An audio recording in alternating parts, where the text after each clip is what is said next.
Hallelujah. आइए प्रार्थना करते हैं। हमारे स्वर्गीय प्रेमी अनुग्रहकारी अच्छे भले पिता परमेश्वर, हम आपको धन्यवाद देते हैं। धन्यवाद देते हैं पिता आपके प्यार के लिए, आपकी भलाइयों के लिए, आपकी कृपा के लिए हम आपको धन्यवाद देते हैं। आपकी सच्चाई, आपकी विश्वास योग्यता के लिए हम आपको दिल की गहराइयों से शुक्रिया अदा करते हैं। धन्यवाद देते हैं पिता हमारा उद्धार कराने के लिए, हमें अपनी कृपा से बचा लेने के लिए और हमें अपनी शांति, अपनी समृद्धि देने के लिए हम आपको दिल से धन्यवाद देते हैं। अपना अनंत जीवन आपने हमें दे दिया और हम अनंत तक के लिए बचा लिए गए हैं आज, इसके लिए भी हम आपको धन्यवाद देते हैं। आप कल, आज और हमेशा एक जैसे रहने वाले यीशु हैं। आप कभी नहीं बदलते। जो काम आपने हमारे जीवन में पूरा कर दिया, आपने वायदा किया कि अब मैं तुझे कभी नहीं छोड़ूंगा, तुझे कभी नहीं त्यागूंगा और इस जीवन के अंत तक मैं तेरे साथ बना रहूंगा। हमारी जिंदगियों को आपने नया कर दिया, हमारी जिंदगियों को आपने बदल दिया। हम तो सत्यानाश के गड्ढे में गिरे हुए थे, लेकिन आपने सदा के लिए हमें उस गड्ढे से अपने वचन के द्वारा बाहर निकालकर अपने साथ स्वर्गीय स्थानों में अपने दाहिने पर बिठा दिया है। हम इसके लिए भी आपको दिल से धन्यवाद देते हैं यीशु। धन्यवाद देते हैं प्रभु, आप जैसा कोई नहीं हो सकता। जो आप हैं यीशु, वो दूसरा कोई नहीं हो सकता। इसीलिए हम सारा धन्यवाद, सारी महिमा, सारा प्यार हम आपको देते हैं यीशु। हमारे प्राणों से भी हम आपकी स्तुति करते हैं प्रभु, क्योंकि हमारे प्राण आपने बचाए हैं। आप हमारे प्राणों के रखवाले हैं यीशु और हम धन्यवाद देते प्रभु। आज हम यहाँ हैं तो आपकी कृपा से यहाँ हैं। धन्यवाद देते प्रभु। जितने लोग भी ऑनलाइन भी हैं, सबको आप ब्लेस करें, इनके प्रियजनों को आप ब्लेस करें और अपना अनुग्रहकारी हाथ इन सब पर भी बनाकर रखेंगे। जितने लोग आने वाले हैं, हमें ज्वाइन करने वाले हैं, सबको आप आशीष दीजिए प्रभु और सब पर अपना कृपालु हाथ बनाकर आप रखेंगे। आमेन, आमेन, आमेन, हालेलुया। धन्यवाद देते हैं यीशु, धन्यवाद देते हैं प्रभु, धन्यवाद देते हैं यीशु आपके प्यार के लिए। धन्यवाद यीशु।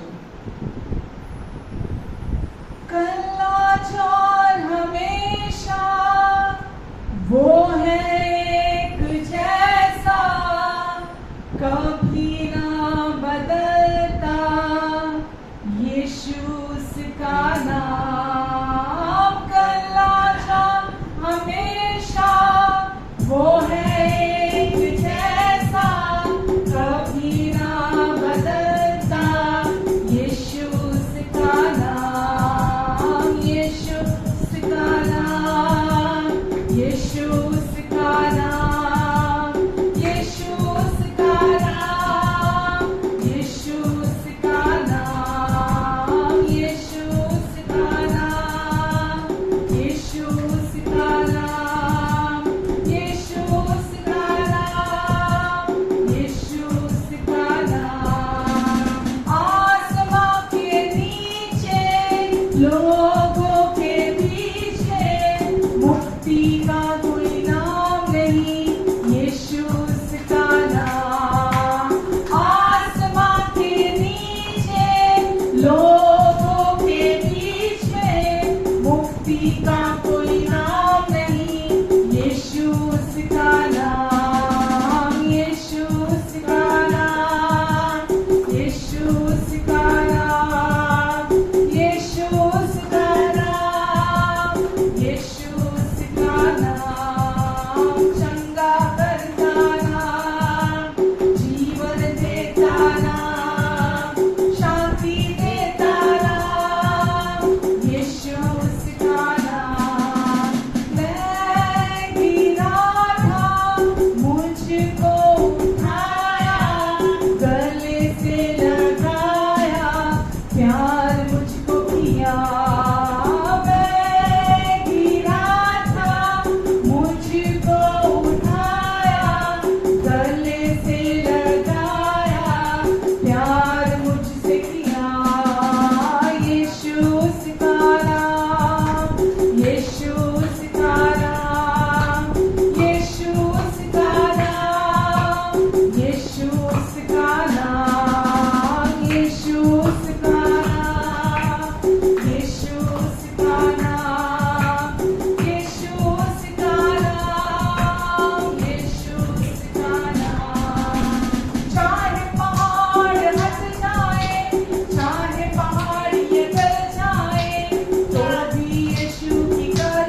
जैसा रहने वाला। इस संसार का कोई भी व्यक्ति हमेशा एक जैसा नहीं रह सकता, लेकिन वो नाम आज हमारे पास है जो कल, आज और युग एक जैसा है। अगर हम अविश्वसनीय हो भी जाए तो भी वो नाम हमारा इनकार नहीं करता। धन्यवाद देते हैं यीशु, धन्यवाद देते हैं प्रभु, हमें पूरे दिल से प्यार करने के लिए यीशु। हम धन्यवाद देते हैं आपको यीशु, धन्यवाद देते हैं प्रभु। हालेलुया, हालेलुया, हालेलुया, हालेलुया, धन्यवाद हालेलुया। यीशु।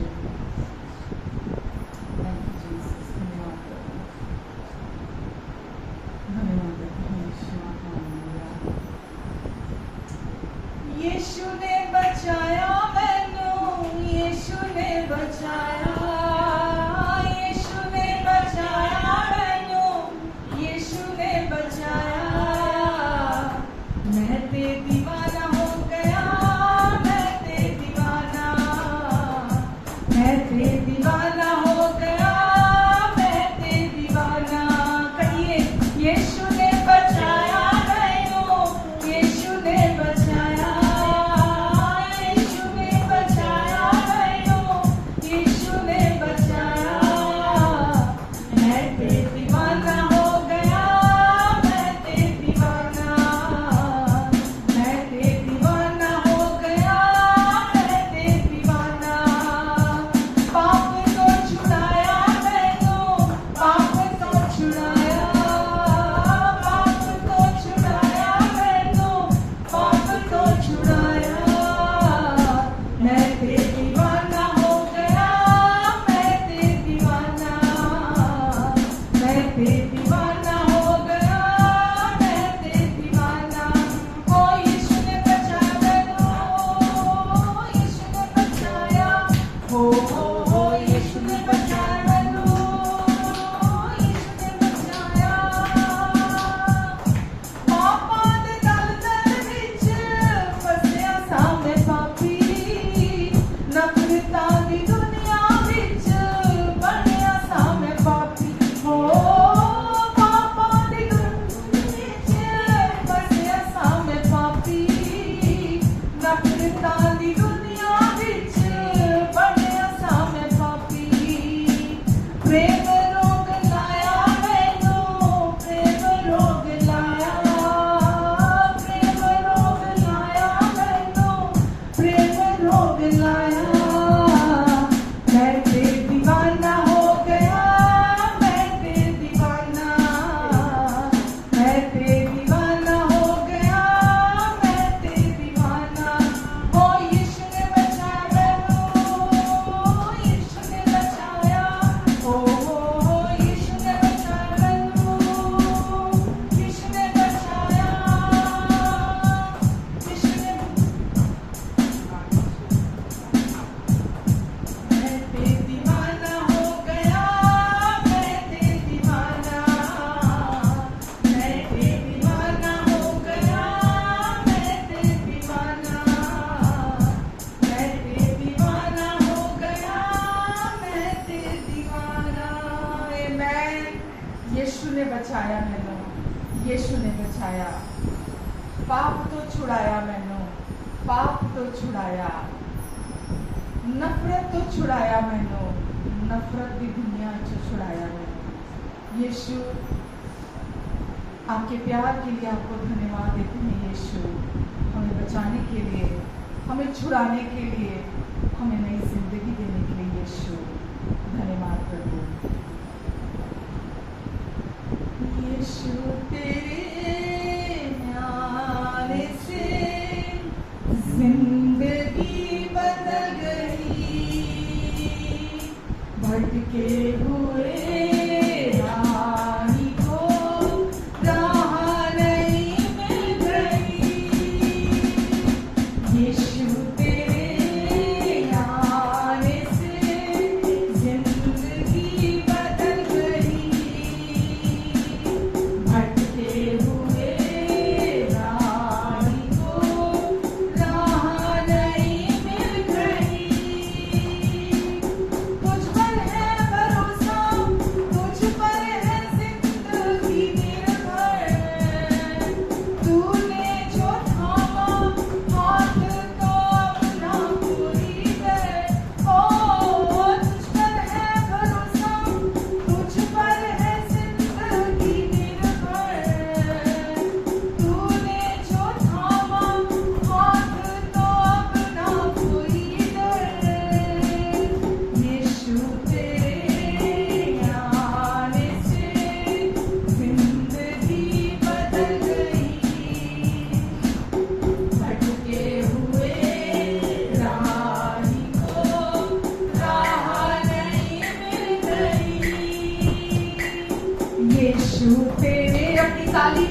भटके हुए राही को राह नहीं मिली।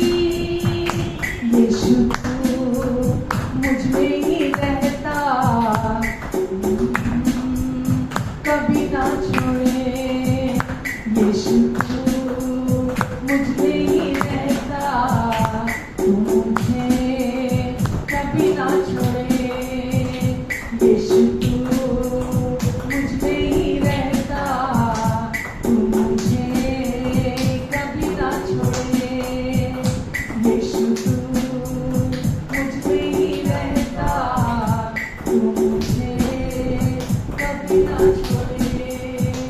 तू मुझे कभी ना छोड़े, तू मुझे कभी ना छोड़े। वचन में लिखा है, जैसे मुर्गी अपने अंडों को अपने पंखों की आड़ में ले लेती है, मैं भी चाहता हूँ तुम मेरे पंखों की आड़ में बने रहो। यीशु, आप हमेशा हमारी शरण है, हमारा छुपने का स्थान, हमारा गढ़ आप हैं। हम केवल आप में सुरक्षित है। आप हमें हमेशा अपने परों के नीचे, अपने लहू के नीचे छिपा कर रखते हैं। और जो व्यक्ति ये जानता है कि यीशु ने मुझे अपनी शरण में रखा है, वो फिर कभी नहीं डरता। कोई हालात, कोई परिस्थिति उसे डरा नहीं सकती, उसे हिला नहीं सकती, उसे गिरा नहीं सकती। यीशु, आप हम में रहते हैं। आज हम पवित्र आत्मा का मंदिर बना दिए गए हैं। परमेश्वर का आत्मा आज हमारे अंदर रहता है, और यही आजादी है। वो आत्मा हर पल हमारे साथ है।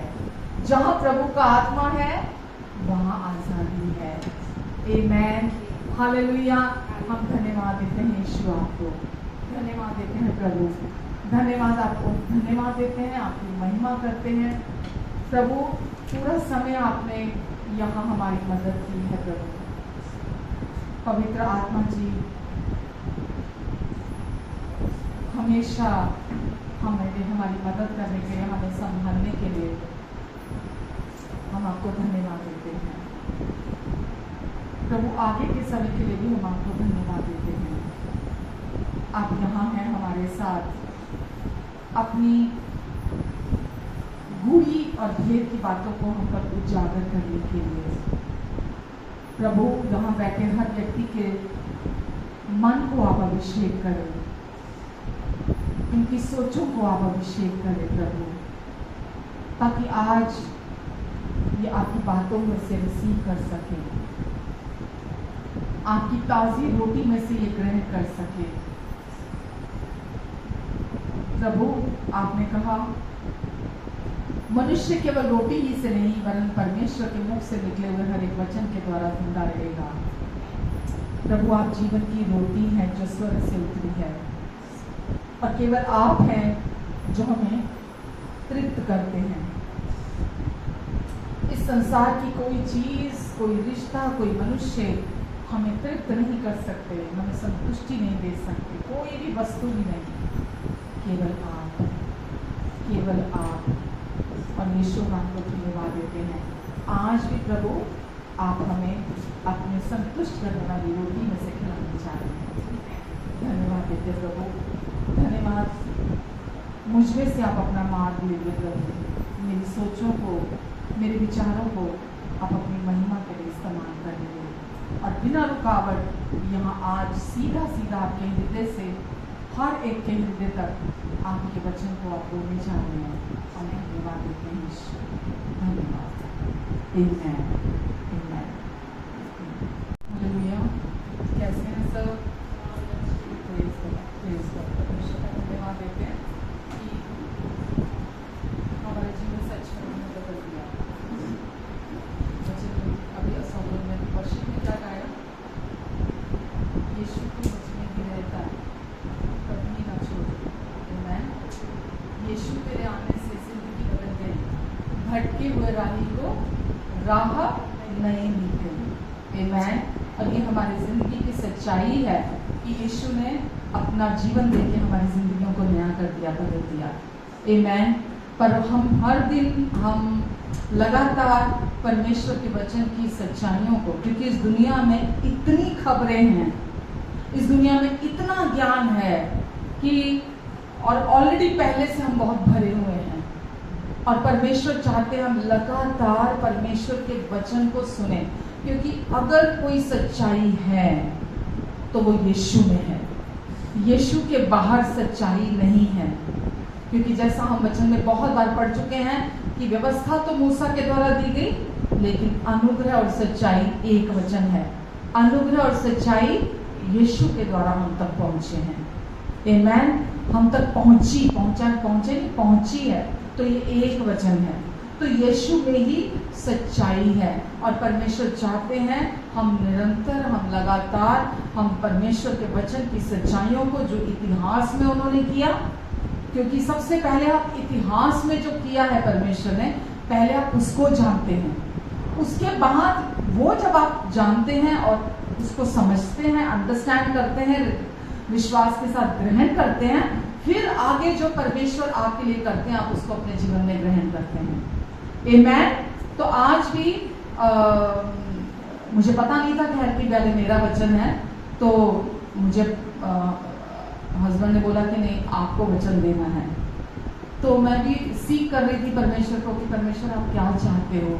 तो परमेश्वर पहले छोटा बादल भेजते हैं ना, रोशनी देते हैं पहले कि आप उस पर विश्वास करो, और परमेश्वर उसके बाद जो उन्होंने उनकी इच्छा है तो परमेश्वर उसको रिवील करते हैं।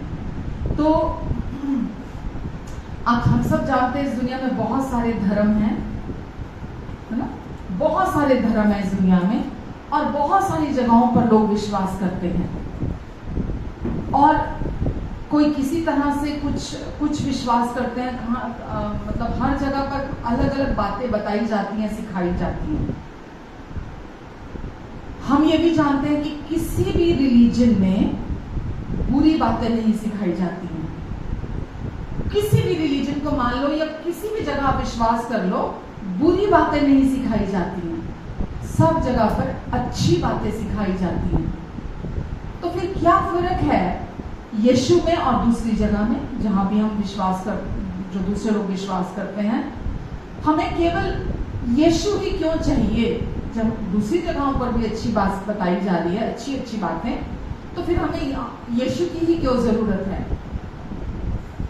मैं हमेशा आपको बोलती हूँ, चाहे क्रिश्चियन धर्म ही क्यों ना हो, आज चर्चिज, जो संसार भर की कलीसियाएं हैं, चर्चिज हैं, वहां मोरालिटी को प्रचार किया जाता है, नैतिक मूल्य बताए जाते हैं कि जीवन ऐसे जीना है, जीवन ऐसे जीना है, जीवन ऐसे जीना चाहिए।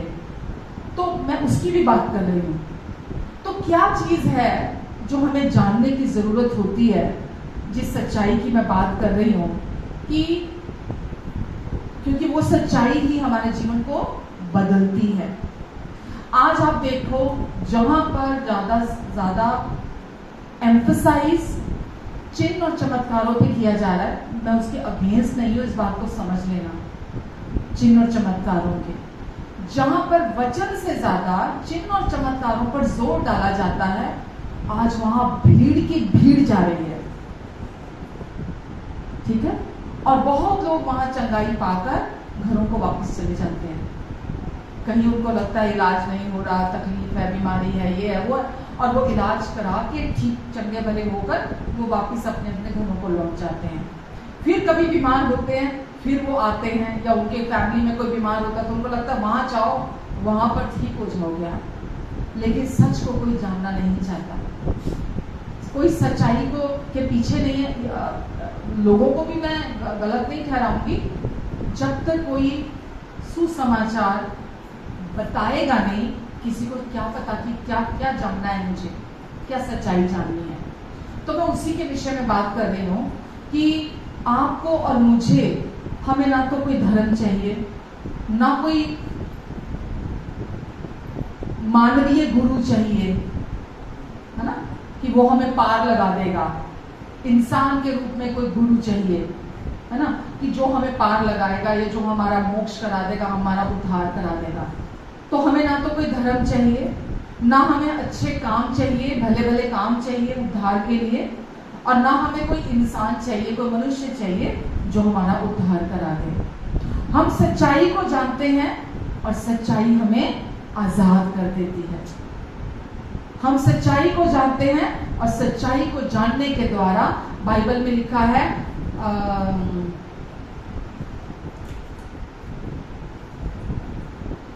विश्वास के द्वारा अनुग्रह ही से हमारा उद्धार होता है। विश्वास के द्वारा अनुग्रह ही से हमारा उद्धार होता है। तो विश्वास के द्वारा मतलब विश्वास ही से का क्या मतलब हुआ?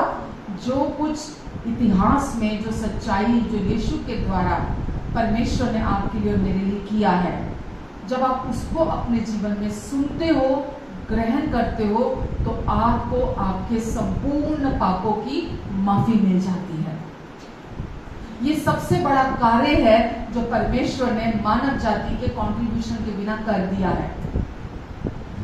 इससे पहले आपको और मुझे ये समझना होगा कि ये जो पूरी दुनिया है, पूरी दुनिया छोड़ो, सृष्टि पूरी का हुआ, इंसान भी और पूरी बाकी की सृष्टि, पेड़ पौधे जानवर कुछ भी आप ले लो, ये सब कुछ आज पतित है, पतन हो चुका है, इनका मतलब पतन के अंडर में है।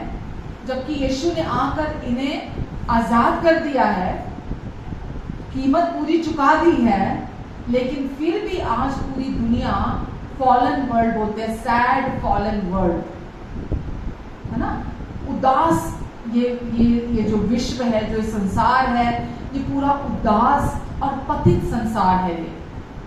और इस पूरे फॉलन वर्ल्ड में दुनिया जो है, आप मुझे बताने की जरूरत नहीं है आपको पाप का फल और पाप का प्रभाव आपको दिखाई देता है यहाँ पर। अगर आप पता है क्या है, अगर आप जो कलीसिया में, अपनी कलीसिया में यहाँ आते हो, अगर आप केवल चमत्कारों के पीछे और इन चीजों के पीछे भागोगे, तो एक दिन आप इस चर्च को छोड़ के चले जाओगे। आप इस चर्च में बने नहीं रहोगे, केवल चमत्कारों के पीछे रहोगे तो। और अगर आप परमेश्वर के कार्य को जो यीशु ने पहले से ही आपके लिए क्रूस पर पूरा कर दिया है, अगर आप उसके द्वारा अपनी अंडरस्टैंडिंग को डेवलप करोगे, आपको कभी चमत्कार की जरूरत ही नहीं पड़ेगी। समझ रहे हैं आपको कभी चमत्कार की जरूरत नहीं पड़ेगी। आप बोलेंगे और आपके लिए वो हो जाएगा। आप बोलेंगे, बुदबुदा कर बोलेंगे और वो आपके लिए हो जाएगा। आमेन। तो इसीलिए आपको चमत्कारों के पीछे नहीं भागना, आपको चमत्कार करने वाले को जानना है। आमेन। तो हम इस पतित संसार में रहते हैं। इस संसार में सब कुछ जो भी देखते हैं हम, वो पतित है, फॉलन वर्ल्ड है ये। मनुष्य भी, इंसान भी, सब कुछ भी।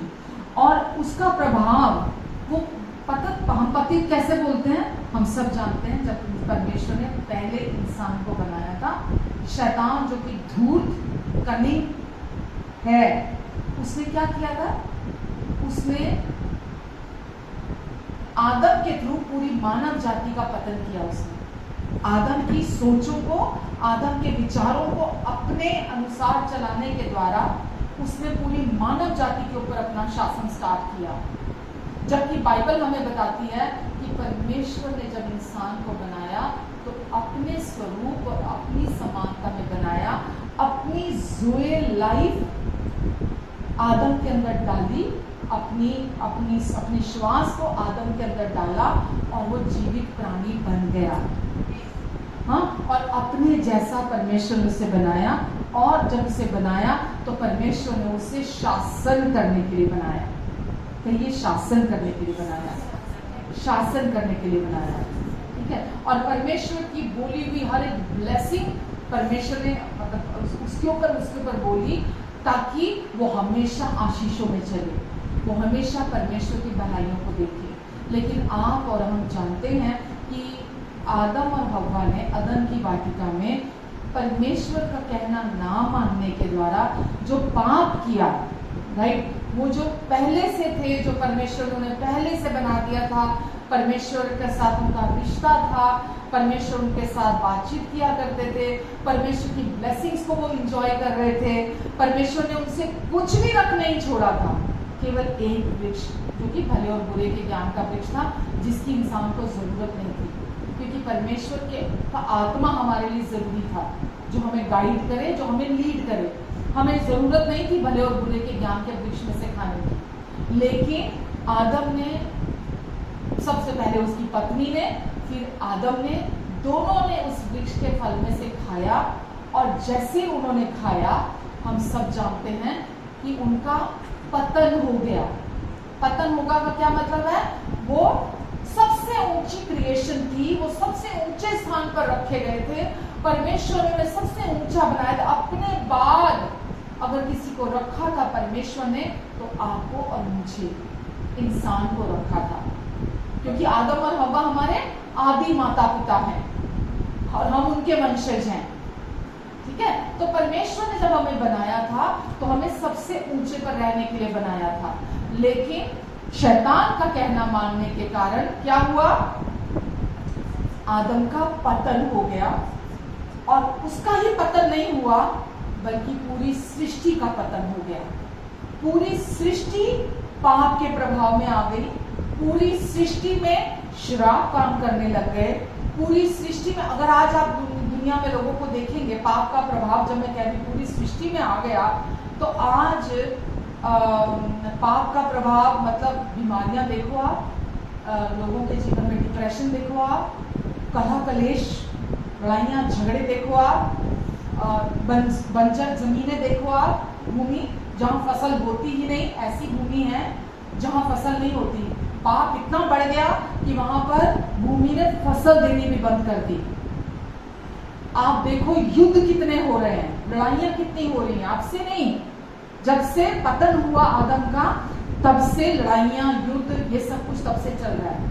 तो ये, और ये जो भूकंप आने, है ना, जो भी नेचुरल डिजास्टर्स है, वो सब हम देखते हैं, ये किसके परिणाम स्वरूप? लोग बोलते हैं परमेश्वर का क्रोध है, परमेश्वर का क्रोध प्रकट हो रहा है। परमेश्वर का क्रोध नहीं है ये जो हमने भी पहले आदम में बीज के रूप में हम मौजूद थे, जब आदम ने पाप किया और हव्वा ने पाप किया, ये आपके और मेरे, हम सबने कहाँ पाप किया?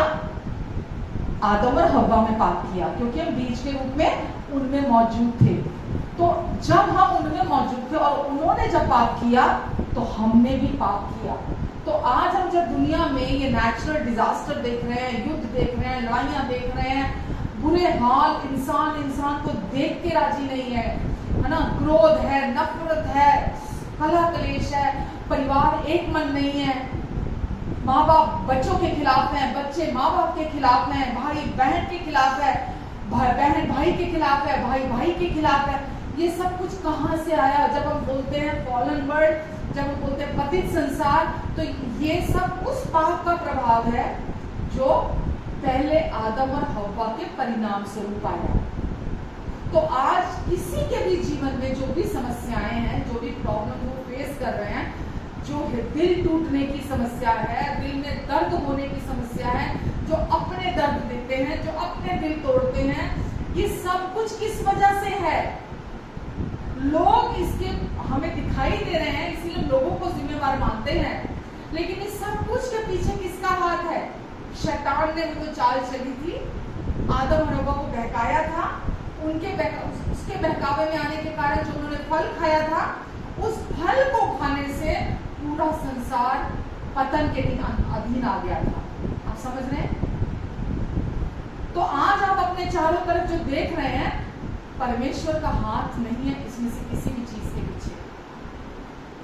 परमेश्वर नहीं है किसी भी बुराई के पीछे, ना आपके जीवन में डिलेज के पीछे, ना आपकी प्रार्थनाओं का उत्तर ना देने के पीछे, किसी भी चीज के पीछे परमेश्वर नहीं है।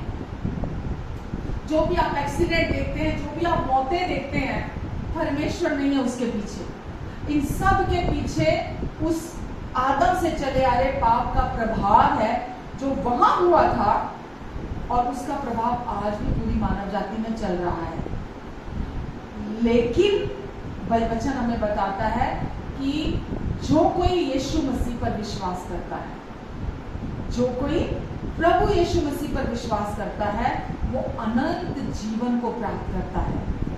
आदम ने जब पाप किया तो परमेश्वर का स्वभाव और परमेश्वर का चरित्र दोनों से, उनकी परमेश्वर की उपस्थिति से वो अलग हो गया जब आदम ने पाप किया था।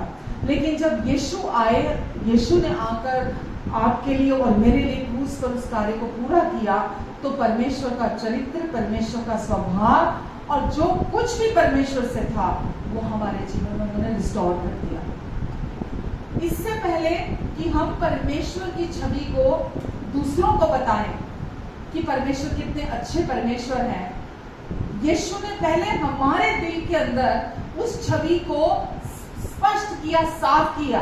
क्योंकि जब तक आपके खुद के अंदर परमेश्वर की छवि साफ नहीं होती, जब तक आपके अंदर परमेश्वर की छवि स्पष्ट नहीं होती कि वो कितने अच्छे और भले पिता हैं, कोई भी बुराई उनकी तरफ से नहीं है। वचन कहता है हर एक गुड गिफ्ट, हर एक अच्छा वरदान पिता की, हमारे स्वर्गीय पिता की ओर से, ज्योतियों के पिता की ओर से है, और उस पर कभी कोई छाया नहीं पड़ती है।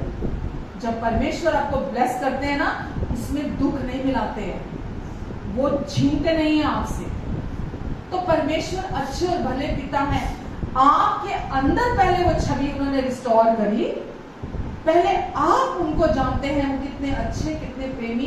क्योंकि मुझे नहीं मालूम था, जैसे मैं प्रभु में आई थी, मेरे को नहीं पता था कि परमेश्वर कैसे परमेश्वर है, वो कौन है, वो कहाँ रहते हैं, वो क्या कैसे हैं, वो मेरे प्रति क्या सोचते हैं, वो मुझे कैसे देखते हैं, लोगों के प्रति उनकी राय कैसी है, मुझे कुछ नहीं मालूम था। मैं नहीं जानती थी, मैं चाहती थी कि कोई मुझे बताए कि वो कैसे परमेश्वर है। दुनिया से हमेशा मैंने नकारात्मक बातें सुनी थी परमेश्वर के बारे में, हमेशा बुरी न्यूज, बुरी राय सुनी थी परमेश्वर के बारे में।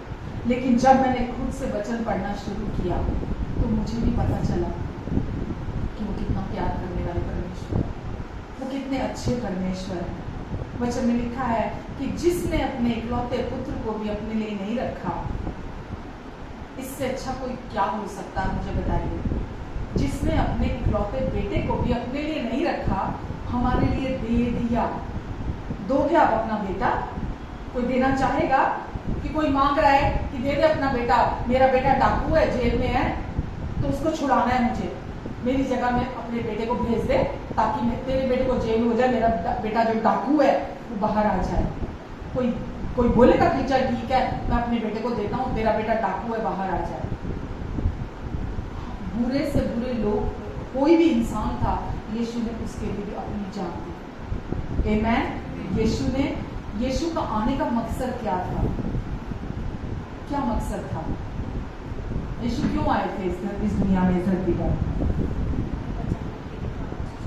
यीशु देखो, जब हम बोलते हैं पतित संसार, इसका मतलब यह है कि अपनी ओरिजिनल स्टेट से नीचे आ जाना, गिर जाना, पतन हो जाना।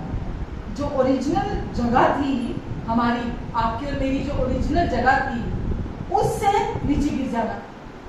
आपकी और मेरी ओरिजिनल जगह कौन सी थी? परमेश्वर के साथ उठना, बैठना, संगति करना, बातें करना, है ना। तो क्या हुआ पतन के बाद? वो रिलेशनशिप था जो परमेश्वर के साथ, एफर्टलेसली रिलेशनशिप, परमेश्वर आते और जाते थे अदन की वाटिका में। और क्या हुआ जब पतन हुआ? तो ओरिजिनल अपनी स्टेट से, ओरिजिनल अपने स्थान से आदम और हव्वा सबसे नीचे स्थानों में आ गए। अपनी वो जगह जो हम उसी जगह के लिए बने, परमेश्वर ने हमें उसी जगह के लिए बनाया है, और उस जगह से पतन होकर नीचे आ गए। और आज यीशु क्यों आए? ताकि हमें वो जो हमारी ओरिजिनल जगह थी, हमारा स्थान था, उसको रिस्टोर करे। पहले कैसे किया? क्रूस पर अपना लहू बहाने के द्वारा। वो हमारा वचन है, जैसा मैं हर बार बोलती हूँ, जो पाप से अज्ञात था उसे ही परमेश्वर ने हमारे लिए पाप ठहराया, ताकि उसी में होकर हम परमेश्वर की धार्मिकता बन जाए। तो जब हम ऊपर से गिरे, किसके वजह से गिरे? पाप की वजह से गिरे, राइट? जब हम ऊपर से गिरे, आदम और हव्वा में जब हम थे बीज के रूप में, जब अदन की वाटिका में पाप हुआ, तो क्या हुआ? अपनी ओरिजिनल स्टेट से नीचे आ गए। तो यीशु आए, क्या करने के लिए आए थे? हमें वापस सबसे नीचे से हमें उस ओरिजिनल स्टेट जो हमारी है, जगह है हमारी, हमें वहां बिठाने के लिए आए। आमेन? समझ आ रहा है आपको? और इस काम को यीशु ने भली भांति से, सिद्धता से, अपनी पवित्रता के द्वारा यीशु ने इस कार्य को पूरा किया है। कोई दूसरा व्यक्ति इसको पूरा नहीं कर सकता था। यीशु, परमेश्वर खुद देह धारण होकर यीशु के रूप में इस दुनिया में आए थे, ताकि आपको वापस वो स्थान दिला दें जहां के लिए आप बने हैं। और जब आप यहाँ इस धरती पे रह रहे हैं, इस दुनिया में रह रहे हैं, तो अनंत जीवन को आपके दिल में डाल दिया। कहाँ डाल दिया? अब अनंत जीवन कहाँ है? आपके दिल में डाल दिया गया, उस पर सील लगा दी गई, उस पर मोहर लगा दी गई। अब दुष्ट बच्चे, यीशु ने कहा कि जिसे परमेश्वर ने मुझे दे दिया है, यूहन्ना 10 में लिखा है, दुष्ट उसे मेरे हाथ से कभी छीन नहीं सकता। जिसको परमेश्वर ने मुझे दे दिया है, जिसको यीशु ने अपने साथ वापस बिठा लिया है, दुष्ट उसे कभी भी परमेश्वर के हाथ से छीन नहीं सकता। तो अब आप कहां बैठे हुए हैं? स्वर्गीय स्थानों पर, सबसे ऊंचे स्थानों पर, परमेश्वर के दाहिने हाथ पर यीशु मसीह में बैठे हुए हैं। तो अब आप इस पतित संसार का हिस्सा नहीं है। इस उदास, इस दुखी, इस परेशान जो ये जो दुनिया है जिसका पतन हुआ था पहले, इसीलिए जो कोई विश्वास करता है वो नाश नहीं होता बल्कि अनंत जीवन को प्राप्त करता है।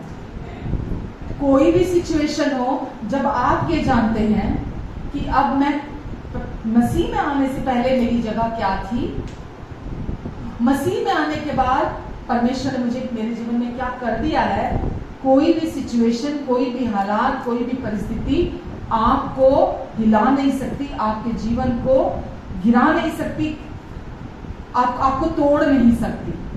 आज दुनिया में लोग बोलते हैं कि कोई गुरु होना चाहिए, है ना?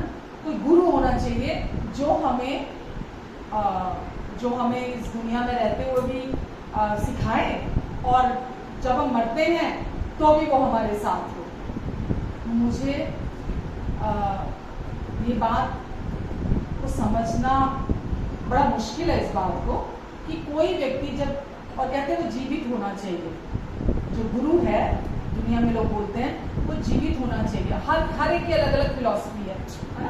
कोई बोलता है गुरु जो है वो जीवित होना चाहिए, कोई ये बोलते हैं कि गुरु जो है वो चिन्ह चमत्कार करने वाला होना चाहिए, है ना? बड़े बड़े काम उसके द्वारा होने चाहिए। कोई कुछ कहता है, कोई कुछ कहता है। लेकिन मुझे ये बात समझ में नहीं आती कि जब हम ये बोलते हैं कि गुरु जो हम जिस पर विश्वास करते हैं वो जीवित होना चाहिए, तो अगर इस पतित संसार में वो पैदा हुआ है, ठीक है, जो भी इस संसार में पैदा हुआ है, मतलब उस इंसान के जीवन का हर क्षेत्र पतन के नीचे है। वो आत्मिक तौर पे, भावनात्मक तौर पे, मानसिक तौर पे, वो हर तरह से पतन के नीचे है वो इंसान। पतन समझ में आता है? पतन मतलब, अगर मैं इसको दूसरी भाषा में बोलूं तो पाप और मृत्यु के नीचे है। ठीक है? पतन का मतलब क्या है? आज ये पूरी दुनिया पाप के और मृत्यु के अधीन चल रही है। ये पूरी दुनिया, हर व्यक्ति पाप और मृत्यु के कब्जे में है। ठीक है? तो जो भी इंसान माँ के गर्भ से आया है, माँ के गर्भ से पैदा हुआ, वो पहले आदम से ही तो चला आ रहा है ना, डीएनए के थ्रू। तो जो भी इंसान है, वो कैसा भी, गुरु है, कोई भी और बड़ा है, कोई भी ले लो आप, है ना? आप पास्टर बोल लो, है ना? कि अगर आप सोचो कि वो पास्टर मेरा उद्धार करा देगा, वो भी एक व्यक्ति है। उद्धार पास्टर नहीं करा सकता। उद्धार केवल वो करा सकता है जिसने मृत्यु पर जय पाई है। समझ रहे आप? जिसने मृत्यु पर जय प्राप्त किया, जिसने मृत्यु पर जय प्राप्त किया। अब अगर कोई ये कहता है कि फला गुरु फला गुरु फला गुरु फला इंसान वो बहुत अच्छी बातें करता है, वो बहुत अच्छा बताता है, वो बड़े अच्छे ज्ञान की बातें बताता है, उसके पास जाके सुनो, है ना। चाहे वो कोई भी इंसान है, चाहे वो चर्च में कोई प्रचार कर रहा है कि वो बहुत अच्छी अच्छी नैतिक बातें बताता है, तो क्या वो व्यक्ति किसी व्यक्ति का उद्धार करा लेगा? उद्धार से क्या मतलब है मेरा? पतन से उद्धार, पतन से बाहर निकाल लेगा। पतन का क्या मतलब बताया मैंने अभी? पाप और मृत्यु के अधीन, उसके कब्जे के अधीन, पाप और मौत के अधीन है वो व्यक्ति। तो कोई भी इंसान हो इस धरती के किसी भी कोने में रहने वाला, अगर अभी तक उसने यीशु मसीह पर विश्वास नहीं किया, अगर उसका अभी तक नया जन्म नहीं हुआ, तो इसका मतलब है वो पतन के अधीन है। पतन के अधीन मतलब जो प्रभाव अनाज्ञाकारिता का आया था। अनाज्ञाकारिता क्या कहलाती है? जो अदन की वाटिका में की गई थी वो पाप कहलाती है, अनाज्ञाकारिता। ठीक है? और पाप के वजह से मृत्यु आई थी। अब ये पूरा संसार पाप और मृत्यु के अधीन, पूरा संसार, पेड़ पौधे तक, जमीन तक, सब कुछ उस पतन के अधीन आ गया। तो कोई भी इंसान जो ज्ञान की बातें बताता है, जो आपको इतिहास की कहानियां ला के बताता है कि इतिहास में ये हुआ था, इतिहास में ये हुआ था, इतिहास में ये हुआ था, आप मुझे खुद बताइए, मुझे तो समझ में नहीं आ रहा कि क्या वो कहानियां, क्या वो ज्ञान की बातें हमारा उद्धार करा देंगी? हमारा उद्धार हो जाएगा? क्यों नहीं होगा हमारा उद्धार उन बातों से? क्योंकि केवल उनमें ज्ञान की लुभाने वाली बातें हैं, उनमें सामर्थ्य नहीं है। सामर्थ्य से मेरा क्या मतलब? आपको और मुझे पाप और मृत्यु की जो पावर थी उससे किसने छुड़ाया? कैसे कह सकते हैं? मेरे साथ निकालिए जरा रोमियो 8, रोमियो 8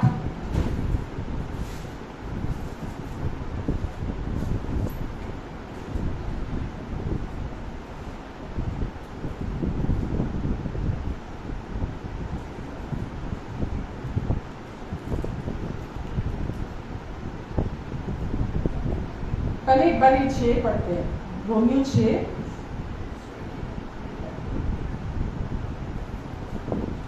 का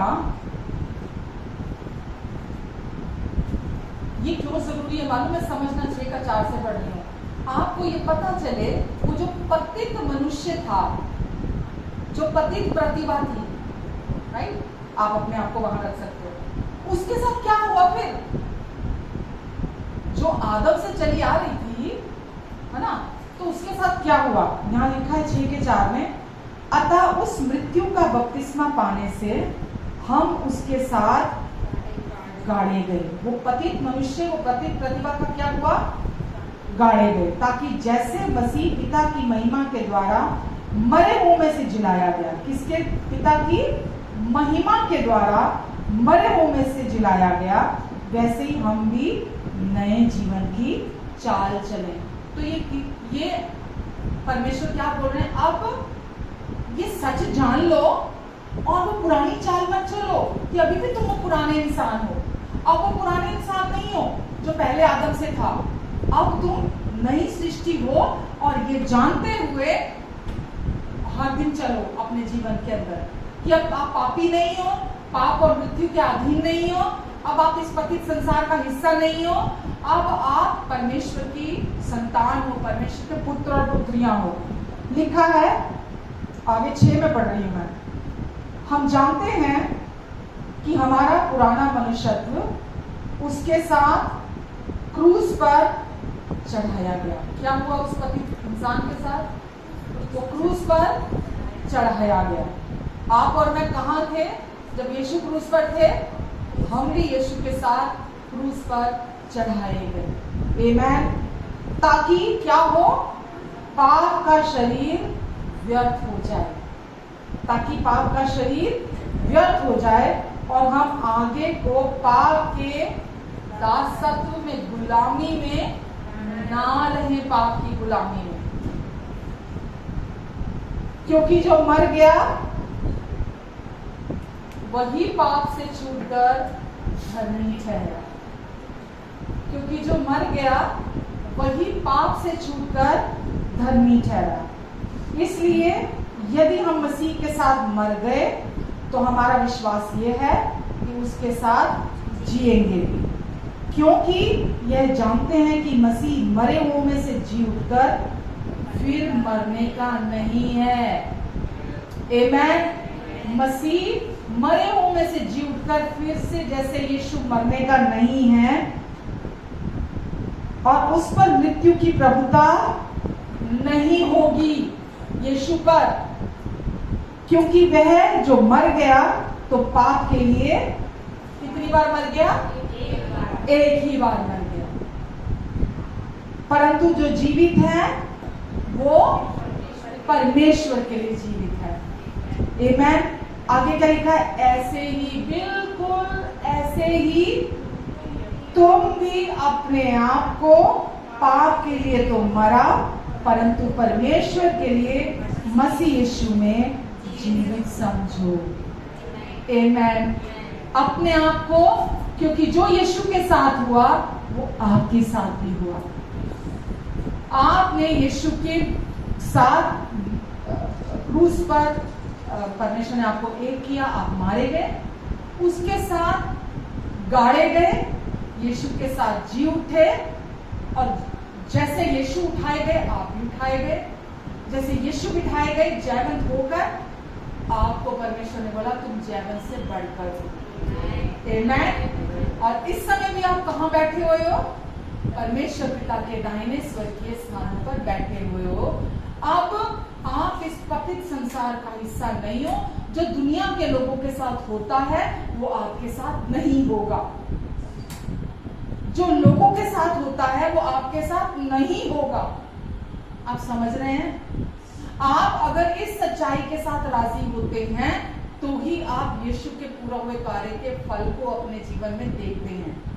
परमेश्वर ने आपको क्यों बचाया? ताकि आपके द्वारा, आप में से वो अपनी महिमा का फल प्रकट कर सके। अब आप देखिए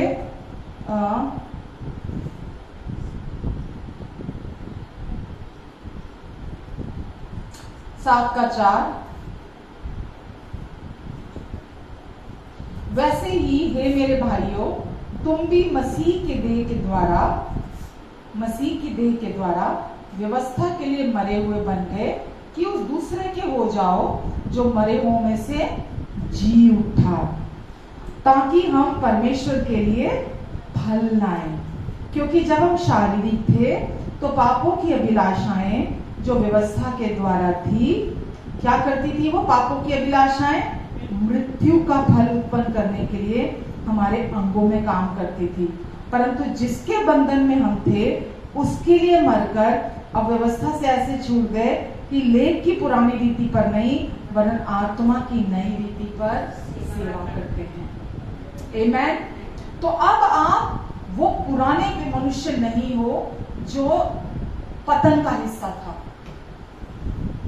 जो पाप और मृत्यु की व्यवस्था के अधीन था। अब आप यीशु के साथ मरे हुओं में से जी उठे हो।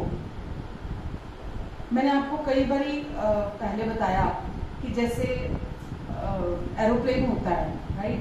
जब उसको उड़ाने के लिए जो लोगों की कोशिश जारी थी, पता नहीं वो अनेकों बार फेल हुए, क्योंकि पहली बार वो इजाद कर रहे थे कि हवा में उड़ना है, जैसे पक्षी उड़ते हैं मनुष्य को भी उड़ना है। तो क्या हुआ? बहुत बार फेल हुए, बहुत बार उन्होंने प्रैक्टिकल किया, बहुत बार फेल हुए, लेकिन एक दिन इंसान ने उस पर जय पा ली। किस पर? हवा के दबाव पर, जो नीचे लेकर आता था, जो ग्रेविटी थी, जो गुरुत्वाकर्षण था, जो एक लॉ है, जो एक नियम है कि ऊपर से चीज नीचे गिरती है ना? तो उस पर उन्होंने एक दिन समझ में आ गया और उन्होंने जय पा ली। और क्या हुआ, आज हम देखते हैं, हम कभी सोचते भी नहीं है ना, प्लेन धड़ाधड़ सेकंडों में एक के बाद उड़ते हैं। क्यों? वो जो लॉ था उस पर जय पा ली गई, जो ऊपर से चीज नीचे फेंकने वाला था। अभी वो बिंदास हवा में उड़ता है जहाज। अब आप मेरे साथ देखो रोमियो 8 को।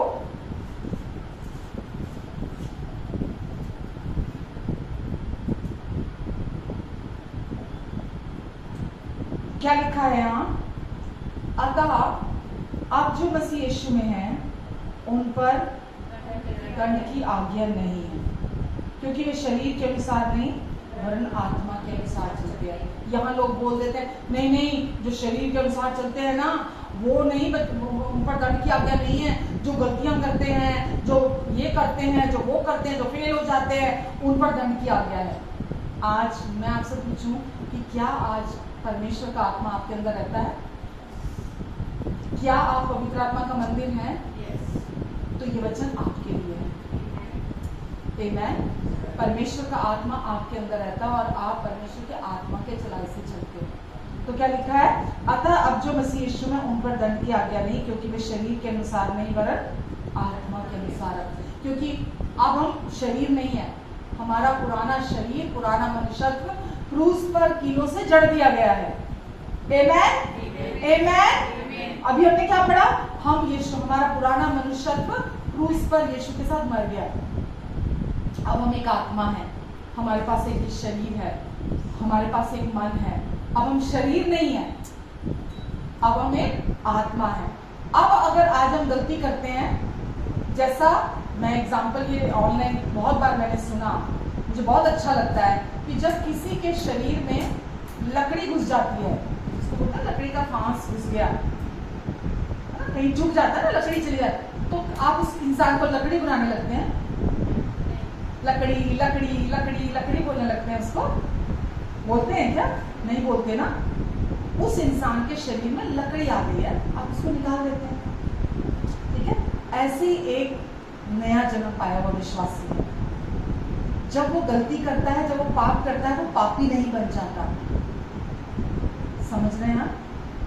आपको परमेश्वर ने अपनी संतान बना दिया, आपको परमेश्वर ने अपनी धार्मिकता बना दिया। अब आप पापी नहीं हो, आप एक संत हो, एक सेंट हो जो कभी कभी पाप करता है,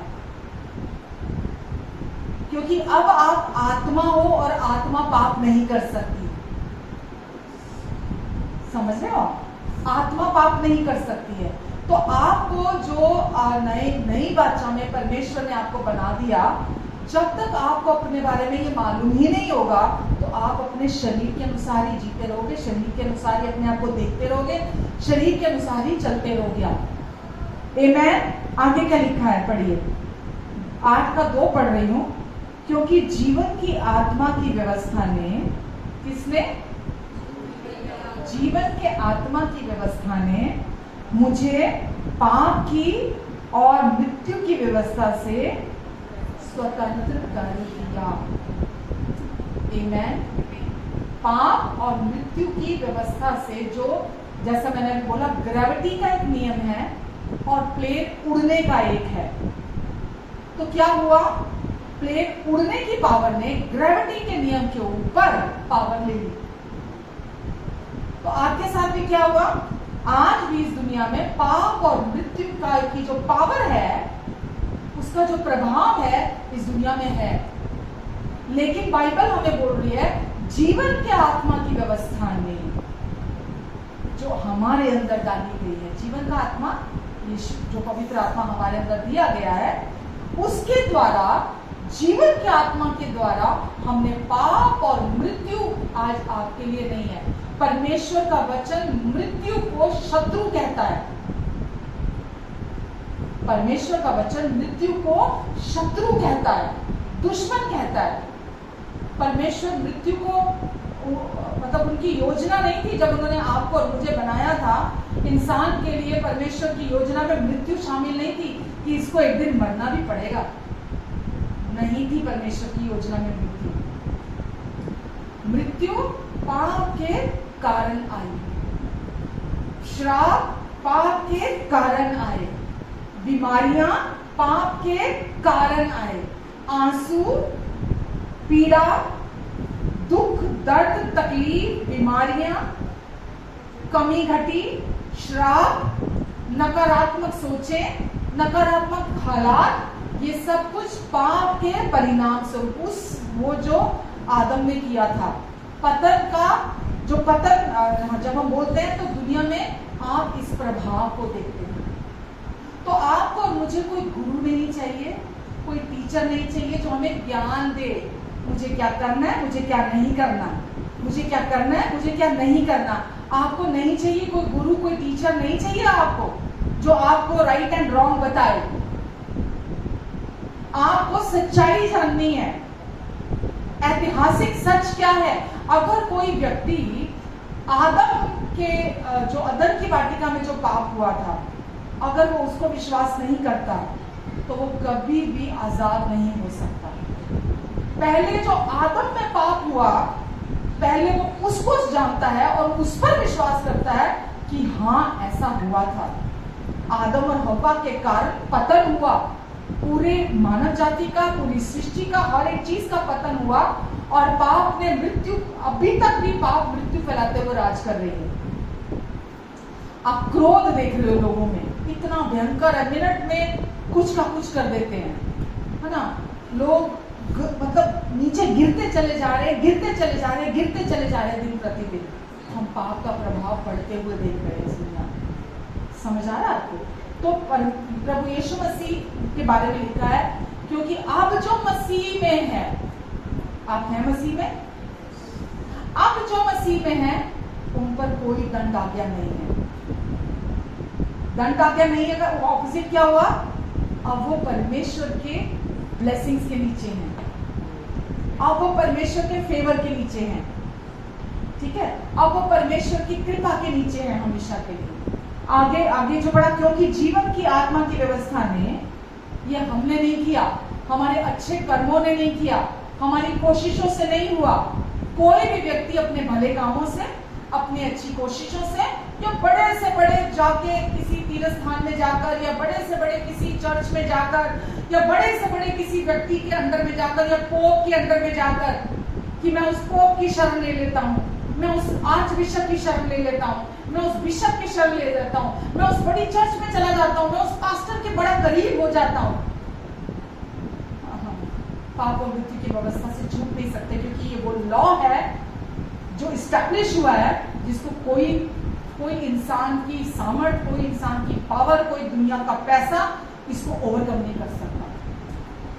इस पावर को ओवरकम करने के लिए आपको वो चाहिए जिसका मृत्यु पर अधिकार है,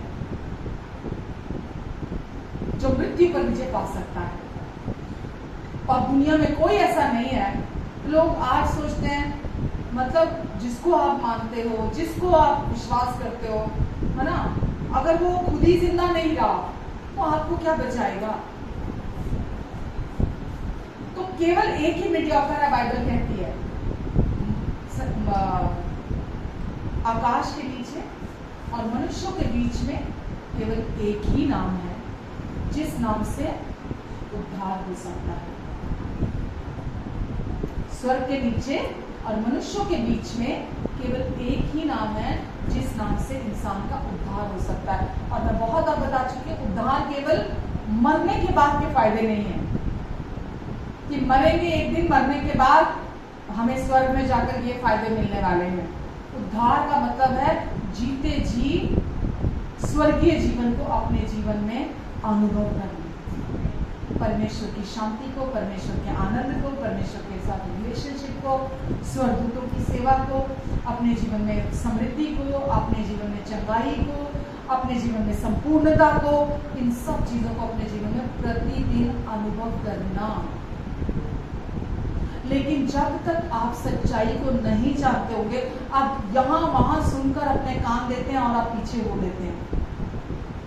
बेकार की चीजें, लोग, शैतान का तो काम है कि आपको भटका कर ले जाना, आपको कंफ्यूज करना। लेकिन अगर आप केवल अपने कान सच्चाई को देंगे तो सच्चाई आपको आजाद करेगी। आगे पढ़ते हैं क्या लिखा है। क्योंकि जीवन की आत्मा की व्यवस्था ने मसीह यीशु ने मुझे पाप की और मृत्यु की व्यवस्था से स्वतंत्र कर दिया। क्योंकि जो काम व्यवस्था यानी कि ये करना ये नहीं करना या रिलीजन, क्योंकि जो काम रिलीजन कह लो आप, शरीर के कारण दुर्बल होकर ना कर सकी, उसको परमेश्वर ने किया, अर्थात अपने ही पुत्र को पाप में शरीर की समानता में और पाप बलि होने के लिए भेजकर शरीर में क्या किया, पाप पर दंड की आज्ञा दी। तो पाप को दंडित किया गया, आपके शरीर पर नहीं, यीशु के शरीर पर, यीशु की देह पर पाप को परमेश्वर ने दंड दिया है। कौन सा पाप? जो आदम ने किया था, जो आदम से चला आ रहा था। नाउन वर्ब की बात नहीं हो रही यहाँ पे, पापों को नहीं लिखा है, यहाँ पाप लिखा है।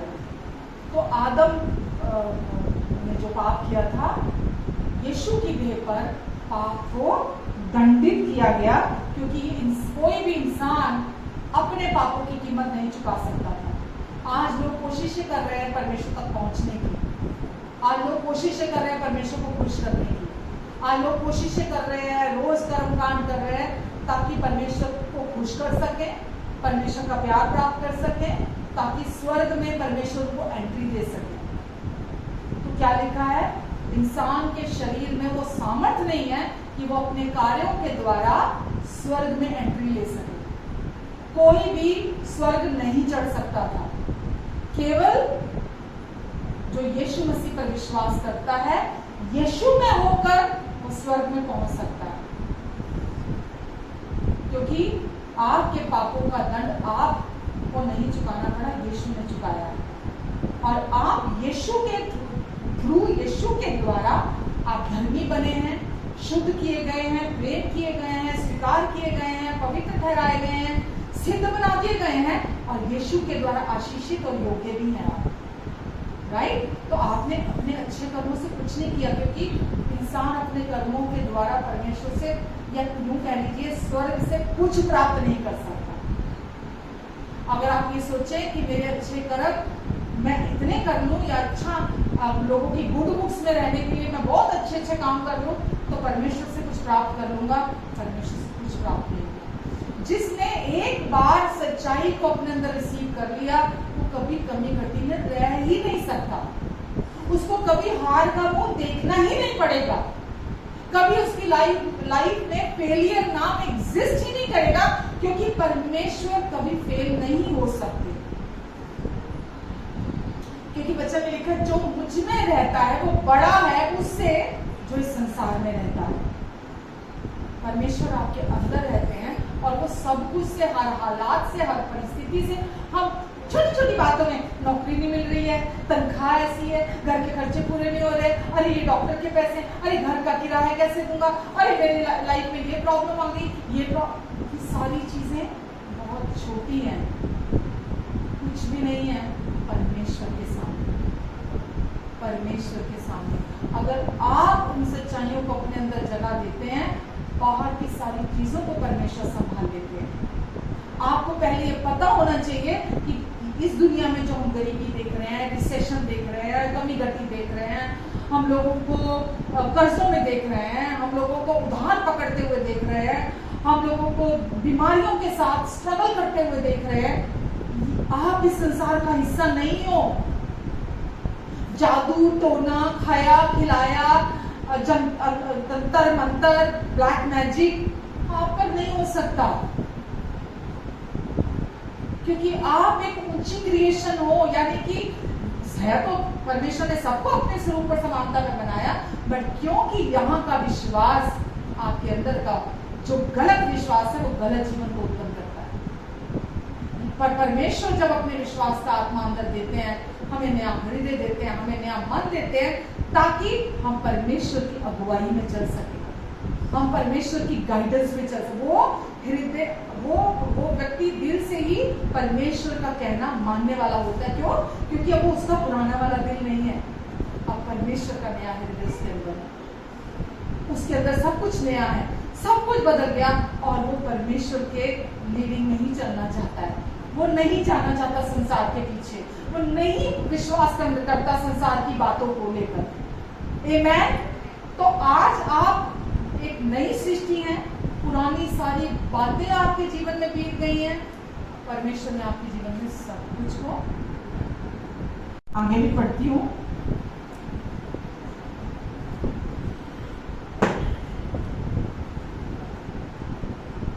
इसलिए कि व्यवस्था की विधि हम में जो शरीर के अनुसार नहीं वरन आत्मा के अनुसार चलते हैं पूरी की जाए। क्या लिखा? इसलिए कि व्यवस्था की विधि हम में जो शरीर के अनुसार नहीं वरन आत्मा के अनुसार चलते हैं। व्यवस्था कि ये करना ये नहीं करना, वो सारी विधि को प्रभु यीशु मसीह ने पूरा कर दिया आपके लिए और मेरे लिए, क्योंकि हमने आत्मा को ग्रहण किया है। हम आज पवित्र आत्मा का मंदिर है, आपके और मेरे अंदर उस विधि को पूरा कर दिया गया है। आमेन। आगे लिखा है 5 पढ़िए। क्योंकि शारीरिक व्यक्ति शरीर की बातों पर मन लगाता है, वो अभी भी अपने आप को शरीर के अनुसार देखता है, वो अभी भी अपने आप को वही पुराना इंसान समझ रहा है जो उसने गलतियां की थी, जो उसने अपराध किए थे, जो भी उसने बुरे काम किए थे, जो कुछ भी था, अभी भी वो अपने आप को वही देख रहा है। वो अपने आप को माफ नहीं कर रहा, वो अपने आप को प्यार नहीं कर रहा, वो उसने अभी भी जो यीशु ने क्रूस पर काम पूरा कर दिया वो उसे स्वीकार नहीं कर रहा, किसी तरह से भी वो परमेश्वर के साथ राजी नहीं हो रहा। तो क्या लिखा है? ऐसा व्यक्ति शरीर की बातों पर जो मन लगाता है, परंतु आत्मिक वो शरीर पर मन लगाता है, लेकिन आत्मा की बातों पर मन लगाता है। जो आत्मा कहता है उनको अंदर से वो आत्मा की बातों पर मन लगाते हैं।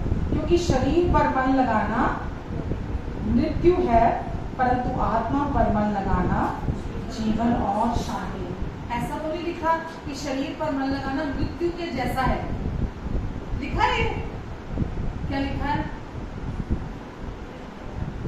शरीर पर मन लगाना मृत्यु है। मृत्यु कोई अच्छी चीज नहीं है। शरीर पर मन लगाना मृत्यु है, लेकिन आत्मा पर मन लगाना, जो अब आप नई सृष्टि हो, आत्मा में नए बना दिए गए हो, बिल्कुल हूबहू परमेश्वर के जैसे, उनके स्वरूप और समानता में हो आप। वचन में लिखा है उसके प्रेम में उसने हमें निर्दोष, निष्पाप, निष्कलंक बना दिया है। वो हमें कहता है कि तू मेरी प्रिया है, तू सर्वांग सुंदरी है, तुझमें कोई घटी नहीं है, तू हर तरफ से सुंदर है। आमेन। अब हम जो आत्मा में हैं, तो क्या प्रोड्यूस होता है फिर? जीवन और शांति, जीवन और शांति। और जो शरीर पर मन लगाता है, क्या प्रोड्यूस होता है? मृत्यु। मृत्यु का मतलब ये नहीं खटाक मर गया, मृत्यु का मतलब ये नहीं है।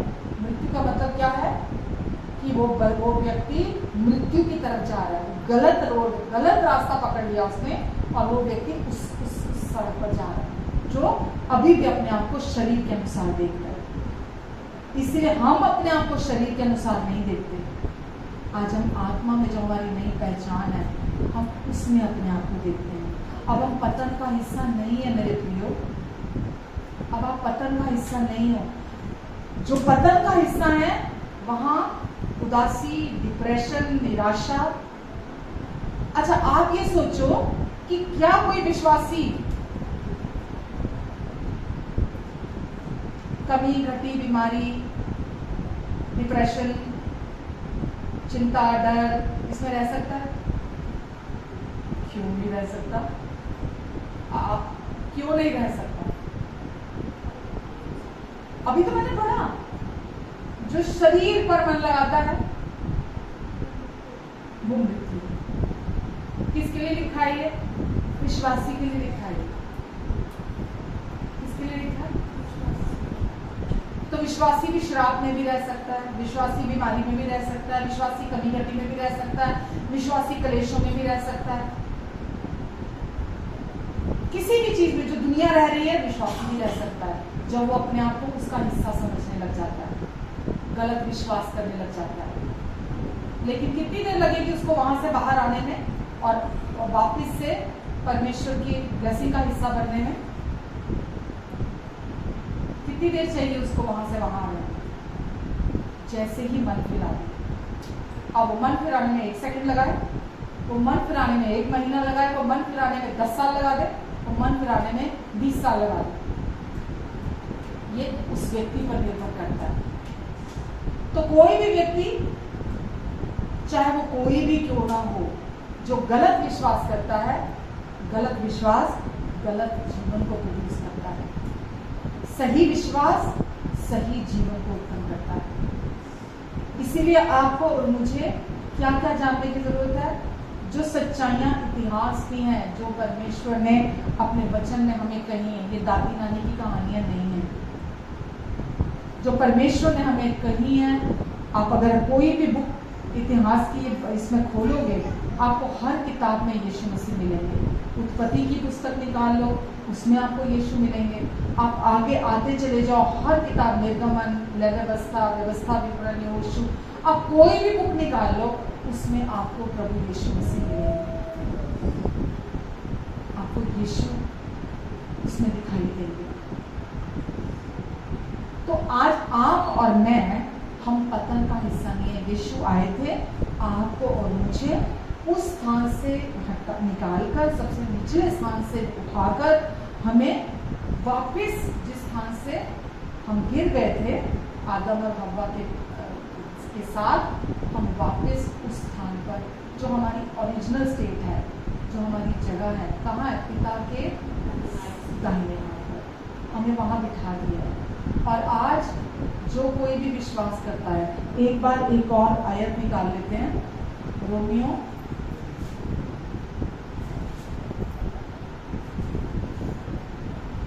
5।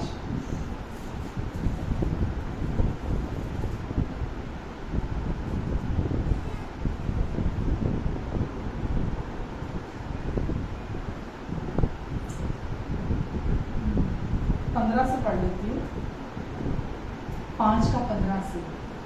पर जैसी अपराध की दशा है, वैसे अनुग्रह के वरदान की नहीं, क्योंकि जब एक मनुष्य के अपराध से बहुत लोग मरे, तो परमेश्वर का अनुग्रह और उसका जो दान एक मनुष्य के, अर्थात यीशु मसीह के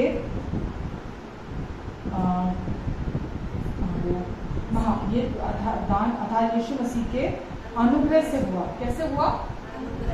कर्मों से नहीं हुआ, अनुग्रह से हुआ।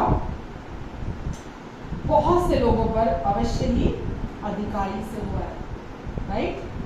जैसा एक मनुष्य के पाप करने का फल हुआ, वैसा ही दान की दशा नहीं, क्योंकि एक ही के कारण दंड की आज्ञा का फैसला हुआ, परंतु बहुत से अपराधों के कारण ऐसा वरदान उत्पन्न हुआ कि लोग धर्मी थे।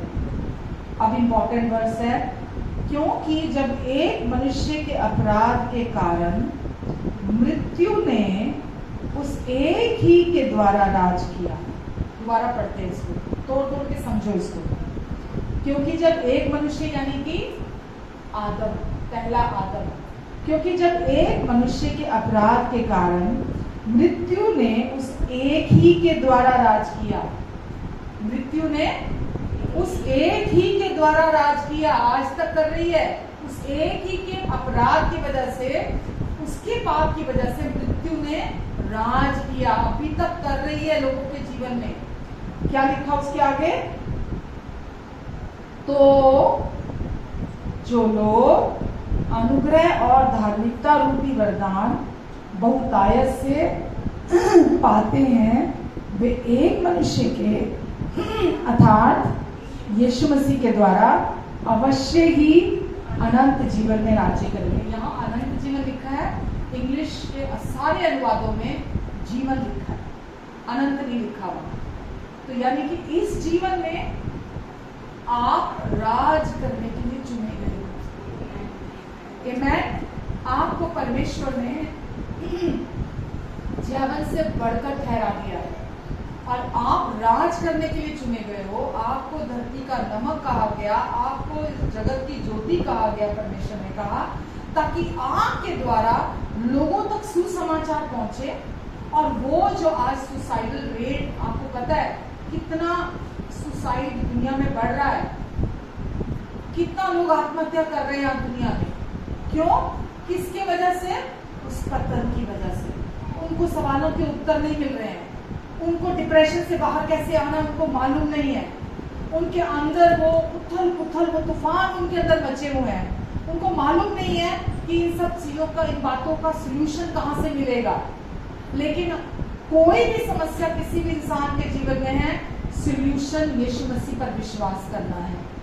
क्योंकि कोई जैसे ही व्यक्ति यीशु मसीह पर विश्वास करता है, वो पाप और मृत्यु की व्यवस्था, जो मैंने पहले अभी आपको बोली, उसको कोई ओवरकम नहीं कर सकता। पाप और मृत्यु की व्यवस्था को वो यहाँ इस दुनिया में लोगों के जीवन में बहुत बुरी रीति से काम कर रही है।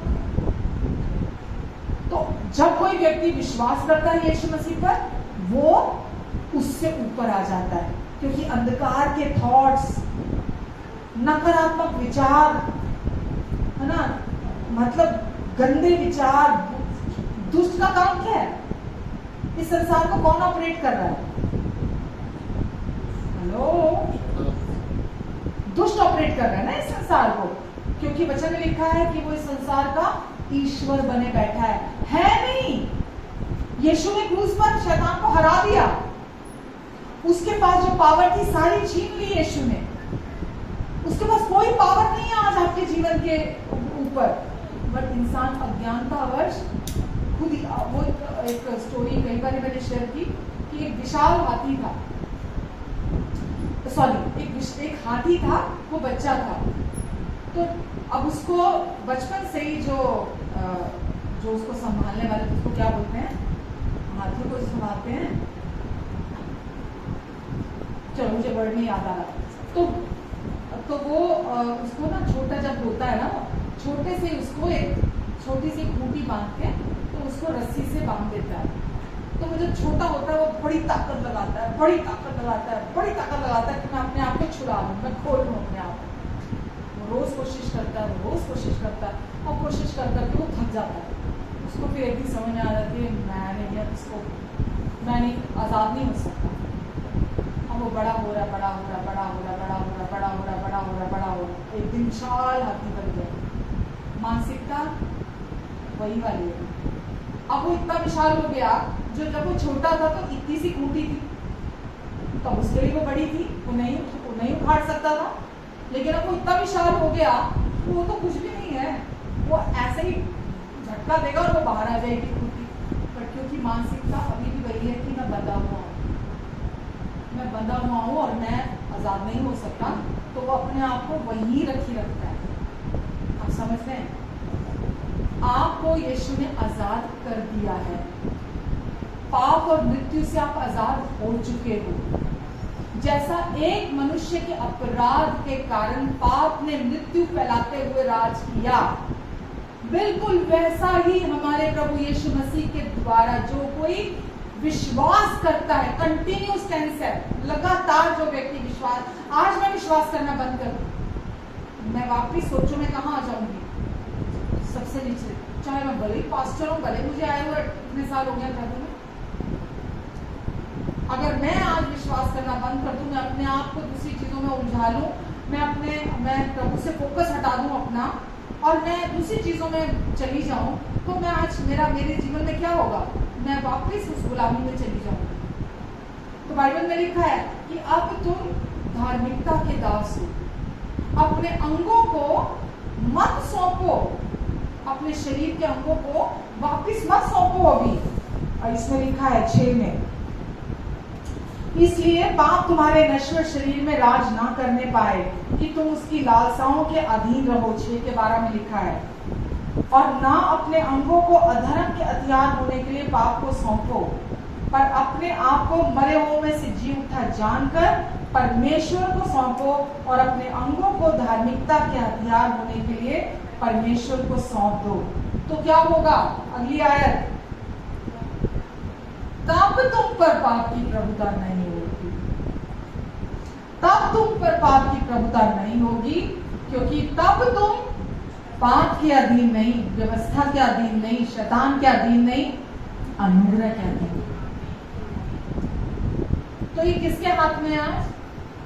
हम पूरी तरह से आजाद हैं पाप करने के लिए, परमेश्वर पर विश्वास ना करने के लिए, हम परमेश्वर से पर अपना फोकस ना, हम आजाद हैं पूरी तरह से। चुनाव हमारा है, हम क्या चुन रहे हैं, हम अपने अंगों को, हम अपने शरीर को कहां दे रहे हैं, अपना मैक्सिमम टाइम हम कहां स्पेंड कर रहे हैं। क्योंकि जहां हम टाइम मैक्सिमम स्पेंड करेंगे वही हमारा मन उन्हीं चीजों से भरता चला जाएगा और हम वही विश्वास करने लगेंगे। आप समझ रहे हैं? तो हम किसके गुलाम बने रहना चाहते हैं? पाप के, इस संसार की अभिलाषाओं के, अपनी उस पोजीशन पे जो वापस हमें यीशु मसीह में मिल चुकी है, हम उस पोजीशन में बने रहना चाहते हैं ताकि अनुग्रह हमारे जीवन में बहुत काम की। तब तुम पर पाप की प्रभुता नहीं होगी, क्योंकि तुम व्यवस्था के अधीन नहीं हो, अब तुम उससे ऊपर चले गए हो, अब तो अनुग्रह के अधीन। और अनुग्रह के अभी आपने क्या पढ़ा? रोमियो 5, वापिस आ जाओ। क्योंकि जब एक मनुष्य के अपराध, 5 का 17, क्योंकि जब एक मनुष्य के अपराध के कारण मृत्यु ने उस एक ही के द्वारा राज किया, जब तक हमें नहीं सच्चाई पता थी, पाप ने खूब हमारे जीवन में राज किया और मृत्यु फैलाते हुए राज किया पाप ने, जब तक हमें सच नहीं पता था। लेकिन जब हमें सच पता चल गया तो अब हम प्रतिदिन क्या करते हैं? प्रति सेकंड कितना अनुग्रह चाहिए आपको? हर क्षण, कहिए हर क्षण। कितना अनुग्रह चाहिए? हर सेकंड चाहिए। तो जो लोग हर क्षण अनुग्रह के गिफ्ट को रिसीव करते हैं, जो लोग हर क्षण धार्मिकता के गिफ्ट को रिसीव करते हैं, धार्मिकता का गिफ्ट मतलब अपनी नई पहचान, विश्वास करते हैं अपने मन में, वो इस जीवन में राज करते हैं। जैसे मैंने बोला, एरोप्लेन जैसे बिंदास उड़ता है ना, अभी विश्वासी भी उकाब की तरह सबसे ऊंचे स्थान में उठते हैं। आमेन। विश्वासी उकाब की तरह ऊंचाइयों में उठते हैं। सबसे ऊंचा उड़ने वाला पक्षी उकाब है। वो तूफानों में ज्यादा उड़ता है, दूसरे सब घोंसलों में घुस जाते हैं। लेकिन जब तूफान होता है, आंधी होती है, वो बिंदास उड़ता है उस समय। तो परमेश्वर ने आपको अपना अनुग्रह का गिफ्ट दिया है। इसको और डिटेल में आगे देखेंगे। अनुग्रह का गिफ्ट दिया है कैसे? अपने अनुग्रह से, तो अभी हमने पीछे पढ़ा ना कितनी सारी वर्सेस, अनुग्रह के द्वारा ही हमारा उद्धार हुआ है। अनुग्रह से परमेश्वर ने हमें बचाया है। अनुग्रह के द्वारा ही हमारा नश्वर शरीर, पाप में शरीर जो था, वो क्रूस पर यीशु के साथ मर गया है। ये सब परमेश्वर ने अपने अनुग्रह से किया है। पाप और मृत्यु की व्यवस्था से अनुग्रह से बचाया है। अपने जीवन के आत्मा के द्वारा हमें बचा लिया है। आगे भी आपकी कोशिशें काम नहीं करने वाली। आगे का जीवन भी आप विश्वास करेंगे, उन चीजों को अपने मुंह से बोलेंगे, जो आप विश्वास करेंगे दिल में, मुंह से बोलेंगे, आपके जीवन में, आप, मैंने बोला ना, आप बुदबुदाएंगे और काम हो जाएगा, क्योंकि अंदर विश्वास भरा हुआ है। आप बुदबुदाएंगे और काम हो जाएगा। आप राज करने के लिए चुने गए हैं, वापस उस पोजीशन पर बिठा दिए गए हैं, और आप अपने कर्मों से वहां नहीं पहुंचे हैं। ये आपके लिए काम यीशु ने पूरा किया है। वो जो आपकी ओरिजिनल जगह थी, वहां से आप हटा दिए गए थे, लेकिन अभी वापस अपनी उस ओरिजिनल स्टेट में आप बिठा दिए गए हैं। इस समय भी आप वहां बैठे हुए हैं। आमेन। अब आप पतन का हिस्सा नहीं है। कहिए, मैं पतन का हिस्सा नहीं हूं। मैं पतन का हिस्सा नहीं हूं। मैं जैवल से भी बढ़कर हूं। मैं वापस अपने ओरिजिनल जगह पर बिठा दिया गया हूं, परमेश्वर के साथ मसीह यीशु में। आमेन, आमेन। मैं सर हूं, पूछ नहीं, ऊपर हूं, नीचे नहीं, आशीषित हूं, घर के अंदर भी, घर के बाहर भी। आमेन, आमेन, हालेलुया। तो कुछ सीखा, कुछ समझा? आमेन, आमेन। आइए प्रार्थना करते हैं। हमारे प्रेमी स्वर्गीय अनुग्रहकारी अच्छे और भले पिता, हम आपको धन्यवाद देते हैं परमेश्वर। धन्यवाद देते हैं पिता, जो मनुष्य सोच भी नहीं सकता था। आपने कहा जो आंखों ने नहीं देखी, जो कानों ने नहीं सुनी, जो तुम्हारे चित्त में भी नहीं उतरी, वो बातें आपने अपने प्रेम रखने वालों के लिए तैयार करके रखी हैं। सच में हम कभी सोच भी नहीं सकते थे जो आपने कर दिया परमेश्वर। हम धन्यवाद देते हैं आपको पिता आज के वचन के लिए। ये सीधा सीधा आपके हृदय से आपने हमारे हृदयों में डाला है, हमें ब्लेस किया है आपने अपने वचन के द्वारा। हम आपको धन्यवाद देते हैं परमेश्वर। धन्यवाद देते पिता, ये वचन इनके हृदयों में 30 गुना, 60 गुना, 100 गुना फल लेकर आएगा। धन्यवाद देते हैं यीशु, धन्यवाद देते हैं। और जो लोग ऑनलाइन भी हैं और जो यहाँ मौजूद हैं, इन सब पर आप अपना अनुग्रहकारी हाथ बनाकर रखेंगे। इन सब को अपनी बुद्धि, अपना फेवर देंगे। इनके आने और जाने पर अपनी आशीष को ठहराएंगे। और परमेश्वर हर कदम पर आप इन्हें अपनी बातें सिखाएंगे, क्योंकि आपने अपना आत्मा हमें दिया ताकि वो हमें सिखाए कि अब हम अंधकार की नहीं, हम ज्योति की संतान हैं। और प्रभु आप इनकी सहायता करेंगे। और यदि कोई बीमार है तो मैं उनके ऊपर आपके छुटकारे की घोषणा करती हूँ यीशु मसीह के नाम से। मैं सिर के तालू से लेकर पैर के तलवों तक कमांड करती हूँ हर एक बीमारी को कि यीशु के नाम से इनके शरीरों को छोड़कर निकल जा। और प्रभु आप अपना अनुग्रहकारी हाथ इन सब पर बनाकर रखेंगे। प्रभु इनके आने जाने पर अपनी आशीष को ठहराएंगे। और प्रभु ये जहाँ भी जाएंगे, ये इस धरती का नमक है और आपकी ज्योति है। प्रभु इनके द्वारा लोग आपकी सच्चाई को सुनेंगे, और वो भी जैसा आज हमने सुना, इस पतन से आजादी पाएंगे। प्रभु वचन में लिखा है, सृष्टि बड़ी आशा भरी दृष्टि से परमेश्वर के पुत्रों की बाट जो रही है, क्योंकि प्रभु करा रही है ये सृष्टि, करा रही है ये सृष्टि, ताकि कोई आए और उसे आजादी दे दे। यीशु आप इनकी मदद करेंगे, और प्रभु आप इनके साथ साथ प्रभु आप काम करेंगे। मैं आपको धन्यवाद देती हूँ यीशु, धन्यवाद, धन्यवाद प्रभु। आपने इनके हृदयों में काम किया, इन्हें चंगाइयाँ दी, इन्हें छुटकारा दिया, और अपने अनुग्रह की बहुतायत दी। आपको धन्यवाद देते हैं। इन्हें और इनके अपनों को आप आशीष दे परमेश्वर। अपनी महिमा के उस धन से जो मसीह यीशु में है, आप इनकी सारी ज़रूरतों को पूरा करेंगे। इन्हें कभी किसी भली वस्तु की कमी घटी नहीं होगी, और अपने पंखों के तले, अपने लहू के नीचे आप इन सबको छिपा कर रखेंगे। आमीन।